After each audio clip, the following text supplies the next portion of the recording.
ప్రార్థన చేసి మొదలు పెడదాం. ఓం గురు బ్రహ్మ గురుర్ విష్ణు గురుదేవో మహేశ్వర గురు సాక్షాత్ పరబ్రహ్మ తస్మై శ్రీ గురవే నమః. ఓం అన్నాదో శ్రీ జగన్నాథ మద్గురు శ్రీ జగద్గురు మమాత్మా సర్వభూతాత్మ తస్మై శ్రీ గురవే నమః. ఓం అఖండ మండలాకారం వ్యాప్తం येन చరాచరం తత్పదం దర్శితం येन తస్మై శ్రీ గురవే నమః. శ్రీమతి ఏకైక గురువు ఆధ్యాత్మిక సామ్రాజ్య చక్రవర్తి శతాధిక గ్రంథకర్త హిందూ జ్ఞానధర్మ ప్రదాత సంచలనాత్మక రచయిత త్రైత సిద్ధాంత ఆదికర్త శ్రీ శ్రీ శ్రీ ఆచార్య ప్రబోధానంద యోగీశ్వర్ల వారిచే రచించబడిన పరమ పవిత్ర పరిశుద్ధ ప్రథమ దైవ గ్రంథము త్రైత సిద్ధాంత భగవద్గీత. అందరికీ జ్ఞానం చక్కగా అర్థం కావాలని గురుదేవుని ప్రార్థించుకుంటూ మొదలు పెట్టుకుందాము. మనం పోయిన వారము సాంఖ్యయోగం అనే అధ్యాయంలో 44వ శ్లోకం వరకు చెప్పుకున్నాము. కోరికల చేత ఆకర్షించబడిన మనసు గలవారు అటువంటి సుఖాలని ఆశ్రయిస్తూ ఉంటారు. వారి మనసుకు ఆత్మ విజ్ఞానదాయకమైనటువంటి జ్ఞానము అస్సలు ఎప్పటికీ కూడా పట్టుబడదు అని మనం తెలుసుకున్నాము. ఈరోజు చాలా ముఖ్యమైన శ్లోకమైనటువంటి 45వ శ్లోకం గురించి చెప్పుకుందాము.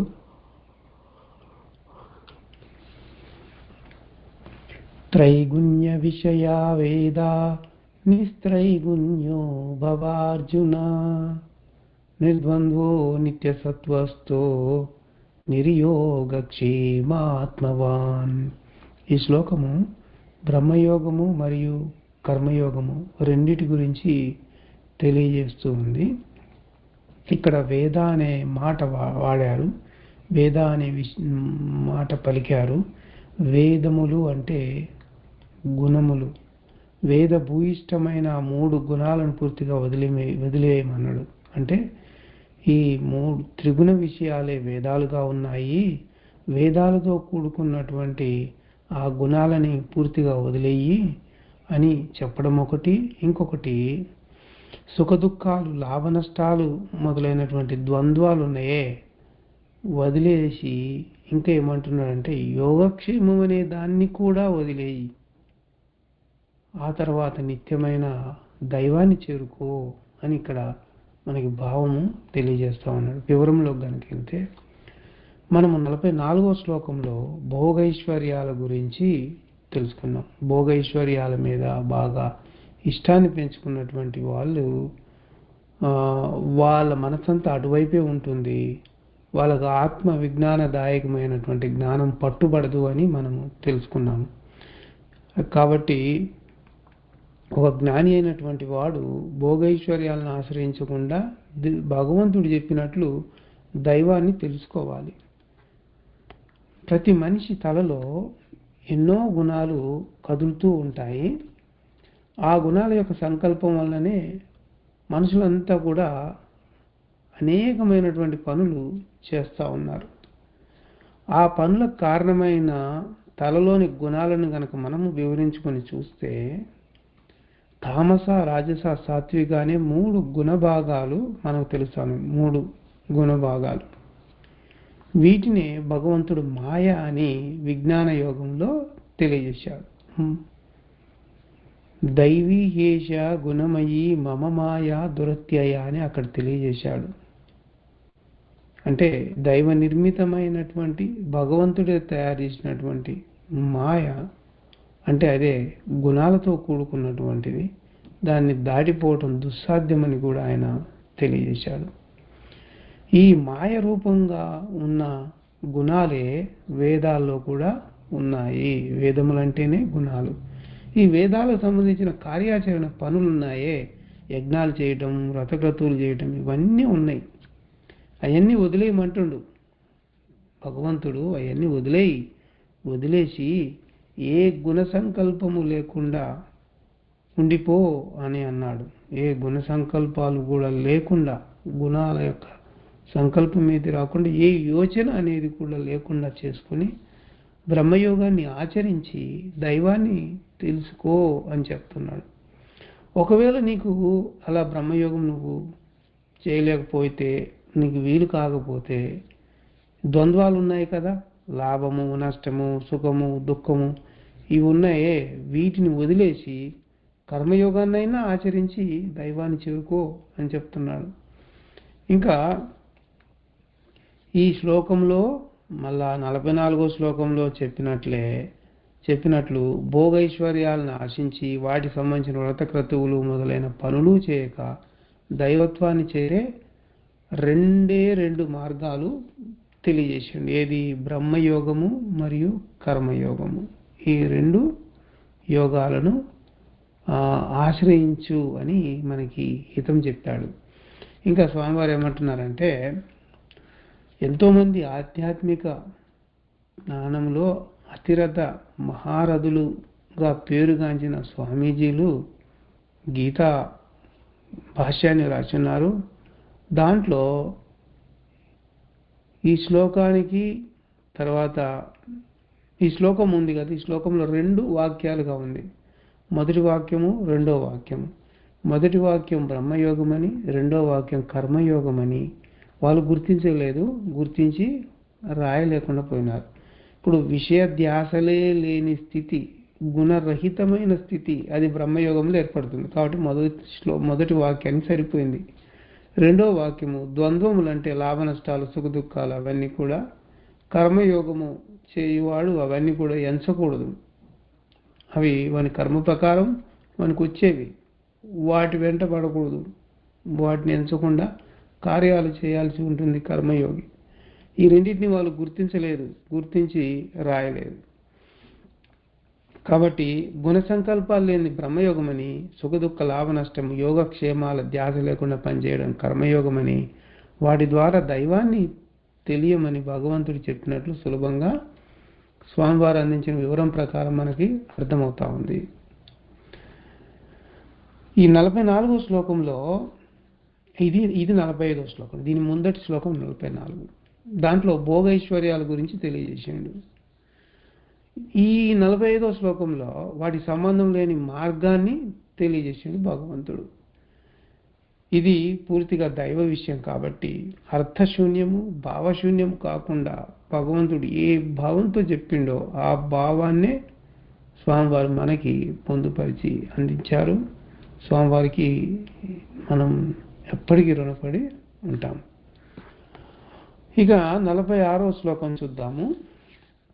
యావానర్థ ఉదాపానే సర్వతః సంప్లుతోదకే తావాన్ సర్వేషు వేదేషు బ్రాహ్మణస్య విజానతః. ఇది కర్మయోగానికి సంబంధించిన శ్లోకము. ఏమంటున్నాడంటే,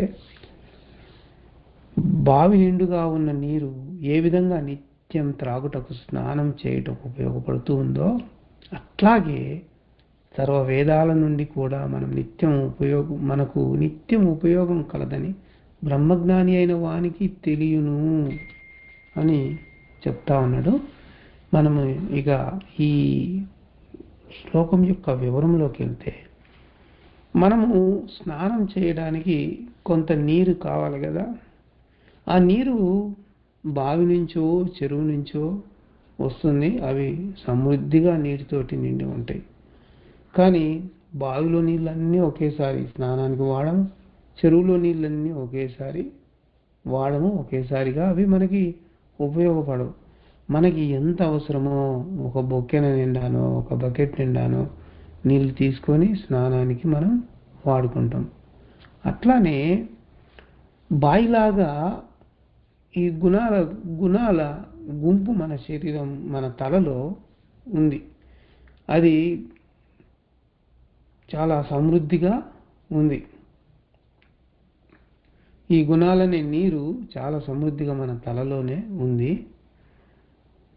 బావిలో ఉన్న నీరు మనకి నిత్యావసరాలకి ఎట్లా అయితే ఉపయోగపడతా ఉన్నాయో అట్లాగే ఈ గుణాలు కూడా మనిషికి ఒకేసారి అన్ని గుణాలు ఉపయోగపడక కొన్ని గుణాలు మాత్రమే ఉపయోగపడతా ఉన్నాయి ఒక రోజులో కానీ నిత్యం.